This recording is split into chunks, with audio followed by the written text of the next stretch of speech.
Take 5 with Ricovibes, the ultimate in entertainment. Live interviews, social commentary, and so much more. Go tell somebody you're now locked into Take 5 with Ricovibes. What's up, everybody? It's yours truly, Ricovibes, and welcome to another edition of Take 5. Now, I was introduced to this young man about maybe 2-3 years ago by Terrence of Unitech Entertainment. Now, like most selectors in Atlanta right now, he's not originated from here. So we're going to introduce him, DJ Bread, and find out where his journey started. What's up, man? Good. Everything okay? Yeah. So first of all, I got to ask you, DJ Bread, were you a baker or how you get that name? It's so funny, It's a high school name. So, like in Jamaica, we never really have. Most people don't own a car, so we have to get up early for go school. So one morning, I was running late, so my mom was like, you might have to just get some food at school. So there was this cheese bread, never forget Dr. Luscious cheese bread. And got a tuck shop, buy the cheese bread. I pick the cheese bread. So one of my virgin named Chad. I say, yo, watch your man, I eat the dry bread. So from that day, the name stick because once them say bread, me used to fight because me never liked the name. Okay. So it does stick because them used to say dry bread anywhere them see me. Oh. I used to eat the name till everybody just cut off the dry and them just say bread. Bread. Yeah. And it stick. It just stick. Wow. Where in Jamaica are you from? Country youth. Okay. St. Mary, a small community named Unstown that's in the bush. Countryside. Wow. Yeah. So when did you start? At what age did you start DJing? Start DJing 13 years old. That was a DJ. Grew up. Funny thing is, people used to call me DJ / selector before me even could walk. So in my community, Unstown I'm from, even up to today, people still call me selector. Because your father was a Because DJ? my dad was a DJ. Gotcha. Yeah. Gotcha. Wow. So me a DJ since me a 13 years old, young youth. Thief we go dance. Standing up and create because we're so short. Right. Yeah, and when we come, my mother was a Christian, so when we come back, a beer beating. But it was an easy transition, I guess, because of the fact that your father was it was an easy transition, really and truly, musically. I was DJing, but Jamaica is a process. You got to bring box, then you probably graduate to the early warm DJ, then you graduate to the big DJ. Right. Really and truly, me get my break when me go college. And we start do college events. Link up with this man called Mr. Mac. Him have a mobile so now called Mackie Mobile. So I think I came to the States and I went back home.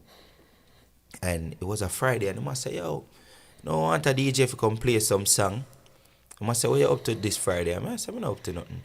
So we did a pop-up party, and ever since then, me and Mr. Mac just start link and him get me a lot of different bookings. So really and truly the breakthrough was in college. In college. What did you go to college for? Financial management. Okay.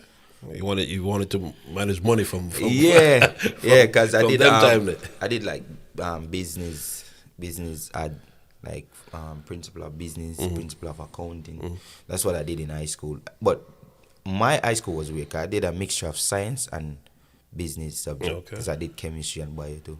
Okay. Now I understand from I did a little bit of research on you, and I heard that you did production as well in Jamaica. Yeah, I work with a lot of people. Big up DJ Diamond, one of my brother that. Work with a lot of artists. I probably don't want to disclose their name. Okay. And we build beats for people to want to keep that secret. Gotcha. So you're like a ghost writer and a ghost beat builder. Yeah. I like that. Well, at what point did you migrate to the U.S. To live? 2016. 2016, okay. And you moved to, was it Orlando? Or where did you move to? The funny thing is, I was living in Georgia. Really? Actually, in Douglasville. In 2016? Or when you migrated here? No, I was in Maryland at that time. Okay. But I was after Maryland here and then to Florida. Okay. Okay. How long did you stay in Florida? Maybe like 5 years, I think. Okay. Yeah, maybe like 5 or 6 years, I think. So you DJed in Florida as well? Yeah, Florida is where it actually started the right way in America. You know, I link up with Black Rose Sound, Super Blacks. He's the one that actually bring me out and bring me around Florida. Then, you know, they had their own events to Purge, Orlando. So it happened that I was like the resident DJ for Purge. So, you know, people always see me then, and ever since then it just take off. Okay. You also used to do a weekly event, I think. In Orlando. With Ghost Rider, Yeah. DJ Ghost Rider. We had a thing called Wind Down Wednesday, good event. Used to be nice vibe, 5 to 10 on a Wednesday. Me, Ghost Rider, Frankie, Tamara James. It's just the name of a few of the DJs that was a part of that. Gotcha.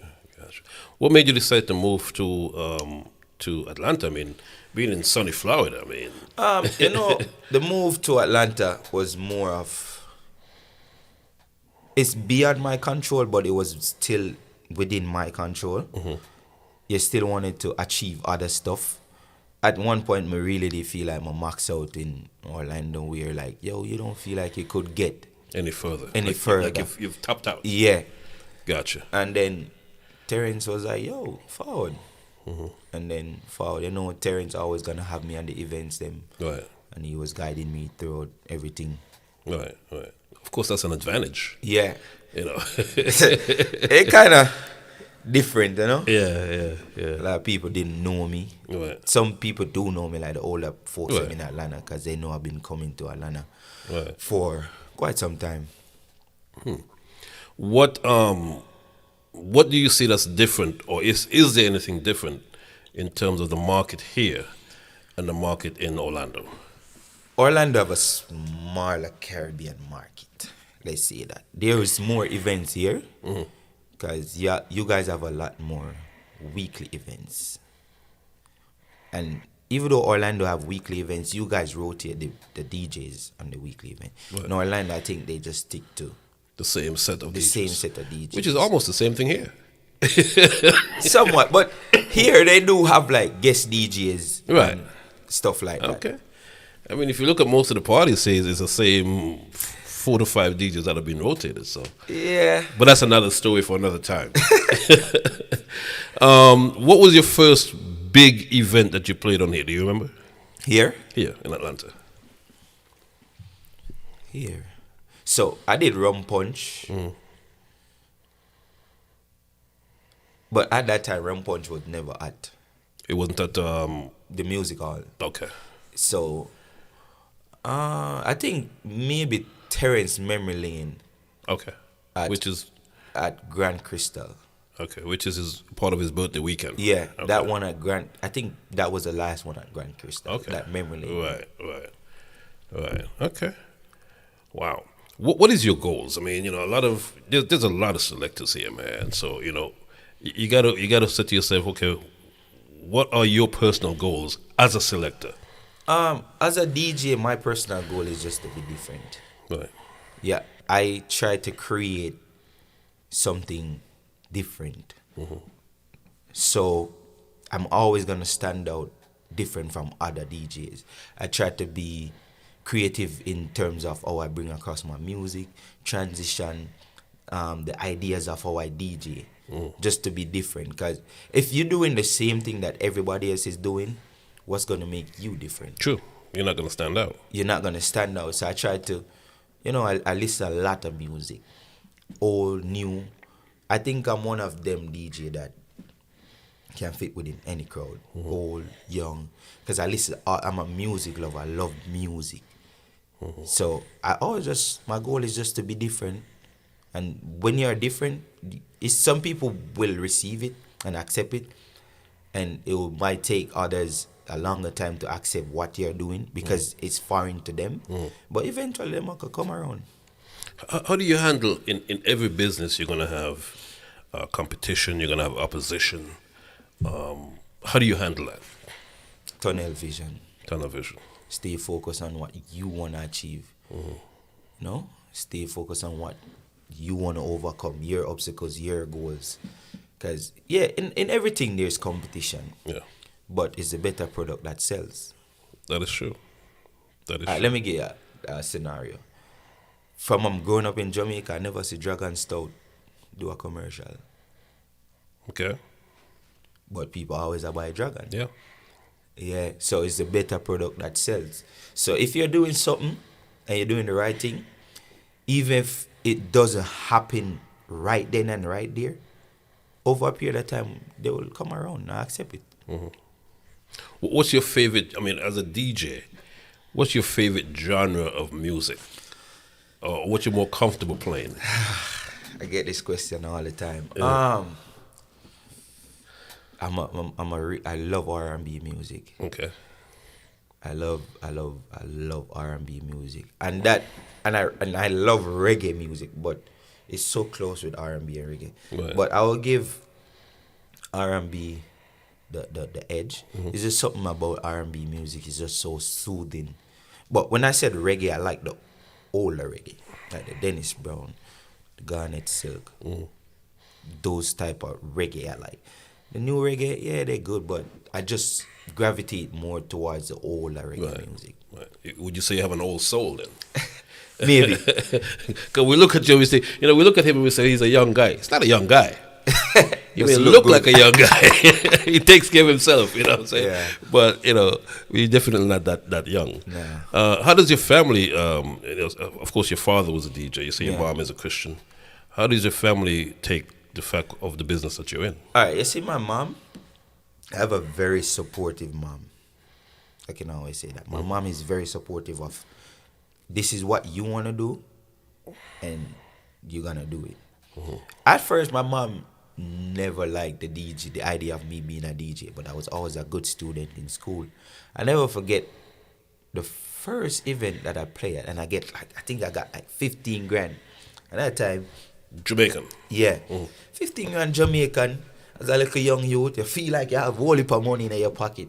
I never forget I bring 10 grand to give my mom. And I think at that point, she started to accept it now. She's like, money can't make out of this. Right. Yeah.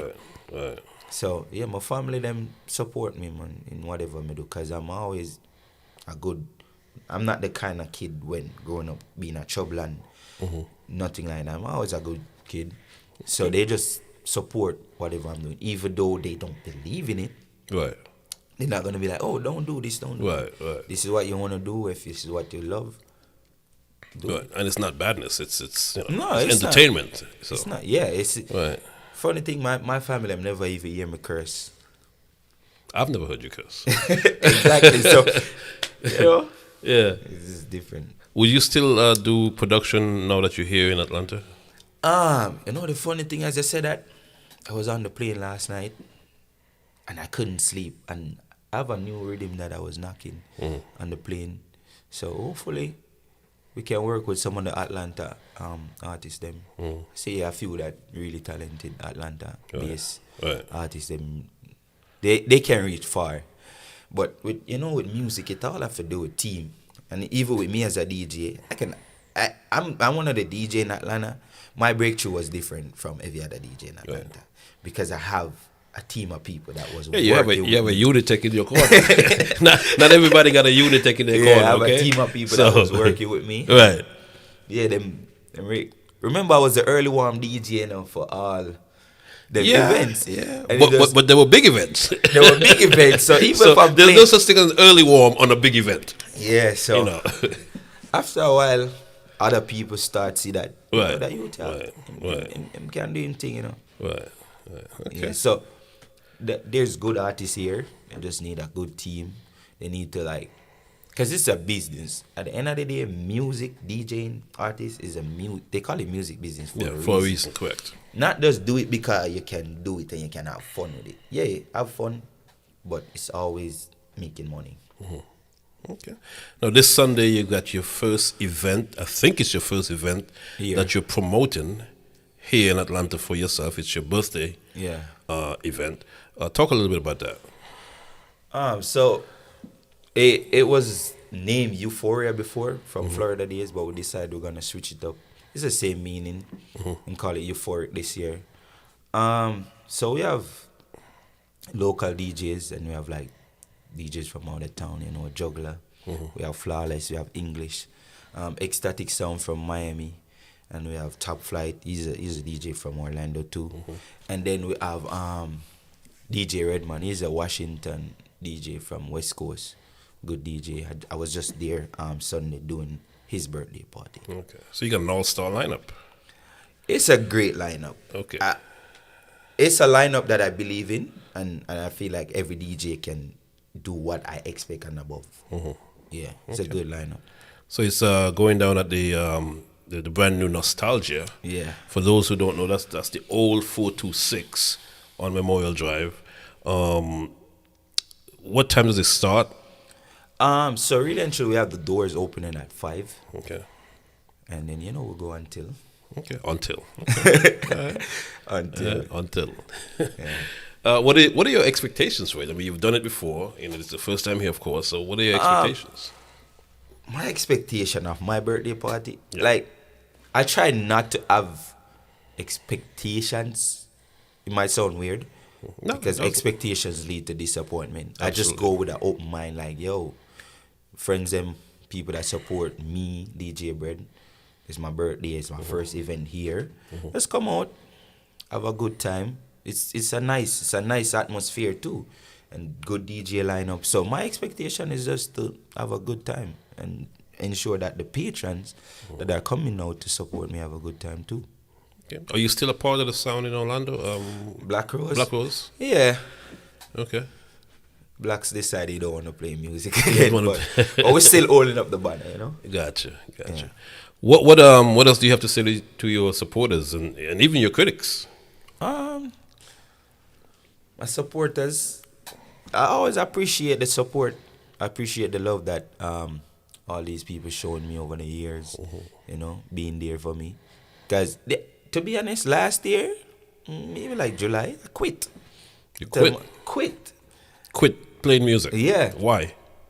Circumstances, and I was like, I don't want to be in the nightlife no more. And I still got to give credit to Terrence and Jeffrey Michaels. Fatakir there was the one that, even I can remember a phone call with Fatakir. He'd be like, much people wish they have a talent like yours.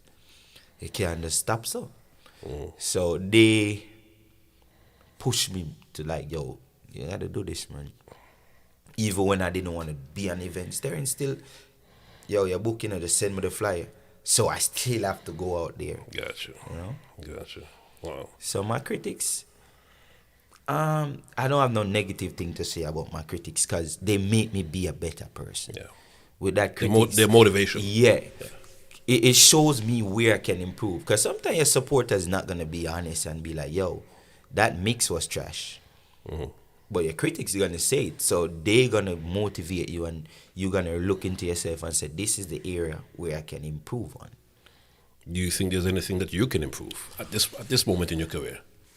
There's always stuff you can improve on. There's always room for improvement. No matter how you feel like you're the best, there's always somebody that's better than you.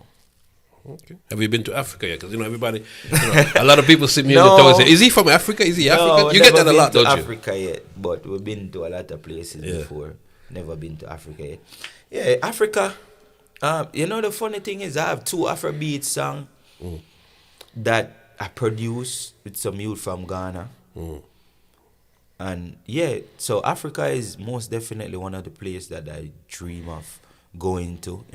Playing music there as well. Playing music, working with local people over there too. Yeah, we have dark skin, so automatically they don't say we are African. But I don't take that as an insult. I take that as a compliment. Right. So people, dark skin man, them are with me and Rico. So endorse your party before you go, man. So people, this Sunday is all about Euphoric DJ Bread birthday party. Going down at Nostalgia Kitchen and Cocktails. So it's an early vibe. It's a day party. So come out early, have a good time. We have a nice DJ lineup for you. don't worry yourself. We'll probably have some surprise artists too. You know, this is bread. Anybody will pull up. It's just like that. So come out this Sunday. This Sunday is all about Euphoric DJ Bread birthday party. My brother. This has been supposing to happen for a long time. But again, nothing. I thought it was appropriate for this week because, of course, you're keeping your first event this Sunday. So I reached out and said, let's do it this week. Yeah, we should have been. Yeah, it should have been. But again, nothing happened before it's time. Yeah, most definitely. Once again, do remember to subscribe to the channel. That's youtube.com/Ricovibes. It's a Take 5 episode. My special guest today, DJ Bread. We'll catch you next time on another edition of Take 5. We out. This episode of Take 5 with Ricovibes is brought to you by... Hi, thanks for telling us about Flow Yard and Road. We save a whole lot. And the internet at home, bam, is so fast. And we just love the unlimited social media. Yeah, man. We told you so. And we added smart Wi-Fi. So now, bam, the whole house has full signal. We told you so. We just had to get Hub TV with the voice control remote. Bam! And all our favorite channels and streaming apps in one place. We told you so. Flow Yard and Road, it's the one for all.